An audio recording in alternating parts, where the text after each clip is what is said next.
espectador, estamos mais uma vez com o nosso programa Intervir em Saúde e dessa vez a nossa entrevistada é a doutora Suzana Érico Tani Minamoto. Ela é médica pneumologista do Departamento de Clínica Médica da Faculdade de Medicina de Botucatu, Unesp. Ela é coordenadora do Programa de Cessação do Tabagismo e do Laboratório de Função Pulmonar da Clínica Hospitalar Botucatu. É diretora de Educação da Sociedade de Pneumologia de São Paulo. Ela é membro da Comissão de Epidemiologia e Tabagismo da Sociedade Brasileira de Pneumologia.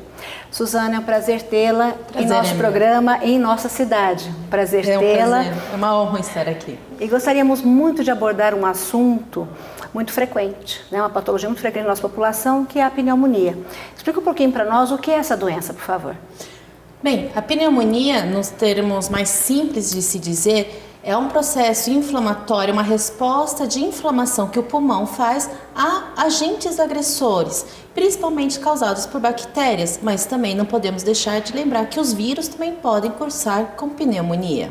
E quais são os sintomas? A gente sempre escuta aqui febre, tosse, é só esses dois mesmo? Como é? Não, na verdade, assim, como é um processo infeccioso, inflamatório, o nosso organismo se responde de uma forma a esta agressão com a presença da febre, né? E também com tosse e expectoração, porque a tosse é um mecanismo de defesa do órgão do pulmão. Então a presença desses sintomas lembra a gente a um processo de processo infeccioso inflamatório. Mas tem pneumonia sem febre, Suzana? Existe, né? Nem todas as características precisam estar presentes, né? Principalmente a febre em algumas situações.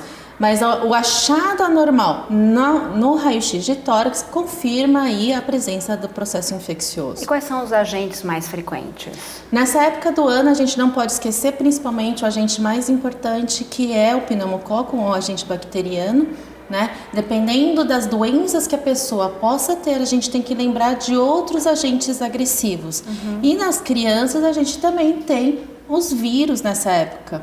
E tem também pneumonia de etiologia alérgica? Existe isso ou não? Pneumonia de etiologia alérgica, na verdade, não há essa definição, né? Mas o pulmão, ele pode ter uma resposta inflamatória a algum tipo de agente que possa ser não bacteriano, não que seja uma alergia, na verdade, mas existem formas mais raras que é realmente difícil às vezes de você fazer um diagnóstico, mas que pode ser até uma autoagressão do próprio organismo. Então teria o termo alérgico, mas não é o correto. E como é feito o diagnóstico? Por exemplo, a gente vê que muitas vezes a pessoa tem uma história de febre, de tosse, o médico examina, vê que tem a presença do ruído próprio do estertor e ele já vai para o tratamento. A pessoa, mas o senhor não vai fazer um raio-x? Ou seja, você sempre faz o raio-x? É necessário, é obrigatório? Como é, por favor? Na verdade, assim, na presença dos sintomas, na hipótese que o médico faz em relação à pneumonia, a recomendação é que se faça realmente o raio-x para avaliar até a extensão que o processo está causando no pulmão, né? Se está pegando apenas um lado, se está pegando os dois lados do pulmão, né? Então a gente precisa ver a extensão da doença que está. Existe alguma doença que predispõe para pneumonia? Existe alguma faixa etária que predispõe a pneumonia? Algumas doenças associadas, como diabetes, pessoas imunossuprimidas, né? Então, o próprio etilismo crônico facilitam a infecção bacteriana, né? Então, são pessoas com maior risco de pneumonia. E existe diferença entre o termo broncopneumonia e pneumonia?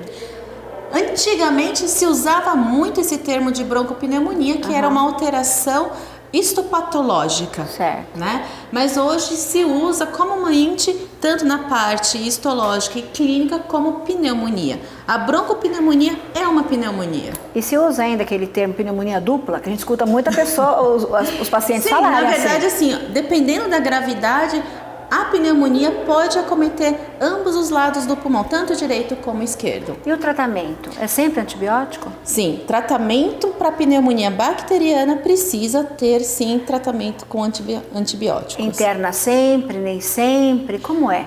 Nem sempre precisa ser internado, depende muito da condição clínica que o paciente se encontra. Se é uma pessoa que esteja com seus parâmetros vitais estáveis, se não apresenta risco de mortalidade, risco de complicações do tratamento de pneumonia. Se não houver essas complicações, existem scores médicos para serem feitos na avaliação do paciente para se indicar se posso fazer tratamento ambulatorialmente ou a nível hospitalar. A pneumonia ainda mata muito? Mata. Mata. Infelizmente mata. Grave ainda em alguns casos, né? Sim. E assim, o que a gente podia falar para o nosso público em relação à prevenção de pneumonia? Tem algo que ele pode prevenir? Sim, eu acho assim que a primeira tomada de prevenção é em relação à própria vacinação que se recomenda pelo Ministério. E não só a de vírus, mas também hoje existe na rede a vacina contra a pneumonia, tá? Que é indicado para esses pacientes com maior risco de processo infeccioso, né? Pacientes que têm problemas de doenças respiratórias associadas, então há essa recomendação de vacinação, tá? Não ficar muito em ambientes fechados e com aglomerações, onde uma pessoa possa transmitir vírus e seja um facilitador para uma infecção bacteriana. Certo. Olha, muito obrigada pela sua entrevista, adorei, foi ótimo. Bem-vinda à nossa cidade, espero que goste. Daqui a pouquinho nós vamos assistir sua palestra. Muito obrigada. Obrigada pelo convite. E a você, espectador, dê a sua opinião, mande e-mail, faça a sua solicitação. amms@eventostv.net. Obrigada.